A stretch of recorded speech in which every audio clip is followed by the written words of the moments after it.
Oke, Assalamualaikum warahmatullahi wabarakatuh. Kita hari ini melanjutkan pembelajaran kita tentang gempa ya. Jadi gempa kemarin masih ada lanjutan. Jadi kita ketahui bahwasannya kemarin kita udah belajar apa sih gempa bumi itu ya kan. Kita mengulas sedikit.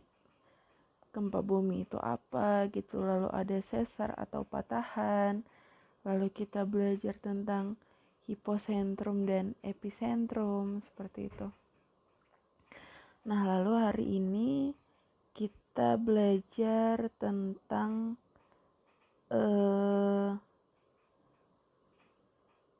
gimana alat apa gitu yang mencatat seberapa kekuatan gempa gitu, lalu rentang kekuatan besar gempa itu dari berapa sampai berapa sih, seperti itu. Nah, jadi ilmu yang mempelajari tentang gempa bumi ini adalah seismologi. Nah, lalu ilmuwan yang mengkaji gempa bumi disebut ahli seismologi. Nah, terus alat yang digunakan untuk mencatat data gelombang seismik adalah seismograf, seperti itu. Nah, seperti di gambar kanan ya, terlihat ada kertas. Kertas itu sebenarnya gulungan kertas gitu yang terpasang pada dapur berputar. Nah, terus di atas kertasnya itu terdapat jarum ya, terlihat ya ada jarum di gambar kanan. Terdapat jarum dengan penanya, lengkap dengan penanya seperti itu. Nah, lalu ketika ada gelombang seismik, gulungan kertas bergetar, lalu jarum tetap diam. Nah, jarum dengan pena yang terpasang akan menggambarkan grafik gelombang seismik pada kertas.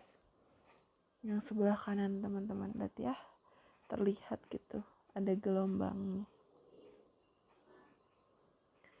Nah, lalu ketinggian garis pada kertas menggambarkan besarnya energi yang dilepaskan saat gempa atau magnitude. Lalu hasil pencatatan seismograf dinamakan dengan seismogram. Nah, seismogram ini dapat menentukan jarak epicentrum dan stasiun seismik. Ketika ada gelombang seismik, gelombang primer merambat lebih cepat dibandingkan gelombang sekunder. Begitu. Nah, lalu kekuatan gempa atau magnitude sebuah daerah dinyatakan dengan skala Richter.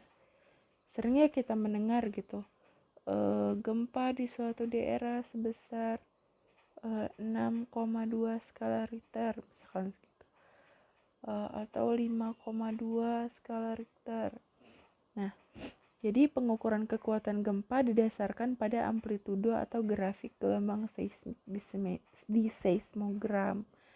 Lalu skala Richter ini menunjukkan besarnya energi gempa yang dilepaskan. Rentang skala Richter ini dari 1 sampai 10. Setiap kenaikan 1,0 skala energi gempa yang dihasilkan 32 kali lebih besar. Wah, Masya Allah ya, besar sekali gitu, 32 kali lebih besar. Jadi mungkin ketika kita mengira cuman beda 1 gitu antara 6,8, 5,8, 4,8, wah jangan salah gitu. Jadi setiap kenaikan 1 skala Richter itu dia energi gempa yang dihasilkannya 32 kali lebih besar, seperti itu. Nah, jadi besarnya magnitudo gempa mempengaruhi besarnya energi yang dilepaskan. Jadi semakin besar magnitudo gempanya, energi yang dilepaskan juga semakin besar, kawan-kawan. Akibatnya apa sih gitu? Akibatnya kerusakan yang terjadi semakin besar. Nah, ini nih, kita lihat gitu, di sebelah kiri magnitude itu besarannya, deskripsinya mikro, minor, lalu ada efek gempanya. Coba kita lihat satu-satu ya. Di bawah 2,0 dia mikro, efek gempa buminya nggak terasa. Antara 2,0 sampai 2,9 minor, biasanya nggak terasa tapi tercatat. Lalu 3,0 sampai 3,9 minor, dia sering terasa tapi jarang menyebabkan kerusakan. Dirasakan oleh masyarakat di sekitar pusat gempa. Lampu gantung mulai goyang, ya, lampu gantung yang ada di rumah gitu misalkan. Lalu besaran 4,0 sampai 4,9 itu ringan, terasa sekali getarannya di dalam ruangan, jendela bergetar, permukaan air beriak-riak, pintu terbuka tertutup sendiri. Lalu 5,0 sampai 5,9 sedang, dia menyebabkan kerusakan pada bangunan yang lemah, sangat sulit untuk berdiri tegak, kaca pecah, dinding yang lemah runtuh, dan permukaan air di daratan membentuk gelombang air. Lalu di kekuatan 6,0 sampai 6,9 dia kuat, menyebabkan kerusakan dalam range area 160 km, batu runtuh bersama-sama, runtuhnya bangunan bertingkat tinggi, robohnya bangunan lemah, retakan di dalam tanah. Lalu di kekuatan 7,0 sampai 7,9 mayor, menyebabkan kerusakan yang sangat serius pada area yang luas seperti tanah longsor, jembatan roboh, bendungan rusak dan hancur, beberapa bangunan tetap, keretakan besar di tanah, rel kereta api rusak. Lalu di 8,0 sampai 8,9 menyebabkan kerusakan gempa yang sangat serius dalam radius 100 km wilayah gempa.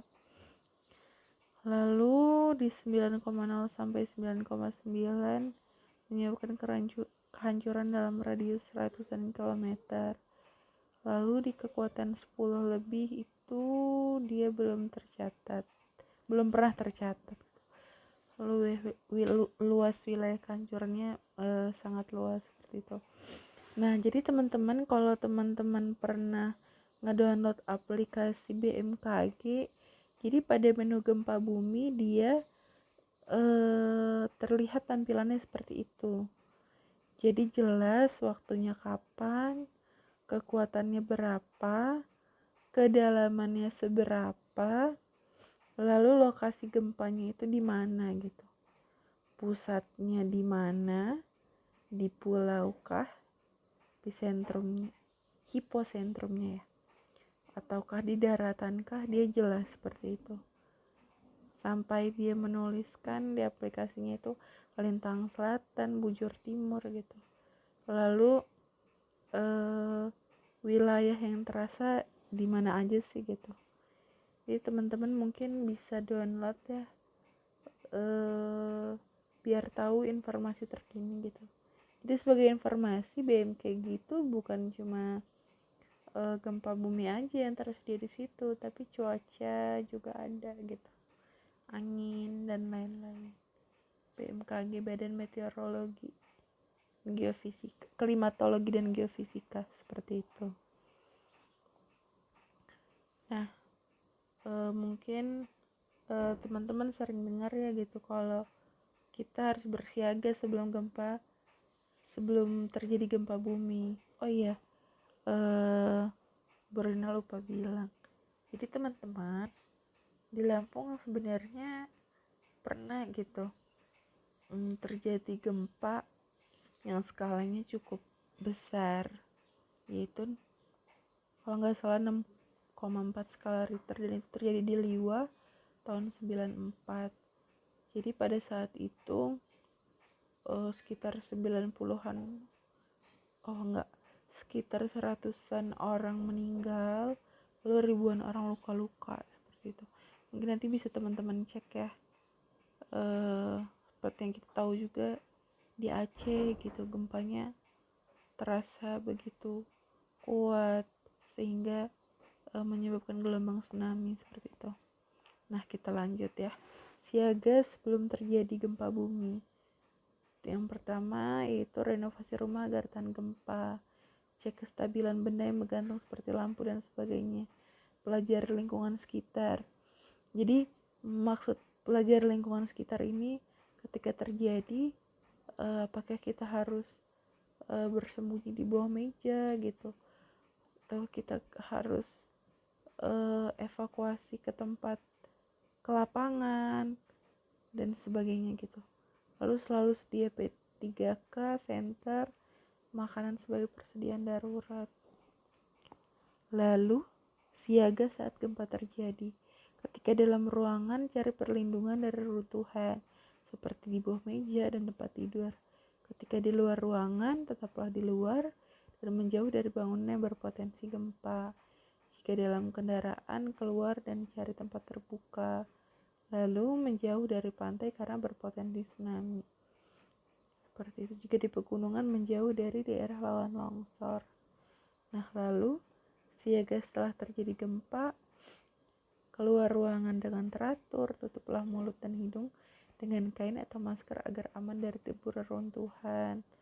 Lalu perhatikan lingkungan sekitar, apakah terjadi kebakaran, gas bocor, atau korsleting listrik. Yang ketiga, jangan berjalan di daerah gempa karena ada kemungkinan akan tertimpa reruntuhan, seperti itu. Lalu mengisi angket dari instansi terkait bertujuan untuk mengetahui besar kerusakan akibat gempa. Mengikuti informasi terkait gempa, apakah akan ada gempa susulan atau berpotensi menimbulkan tsunami. Lalu yang jelas kita harus selalu berdoa gitu kepada Allah.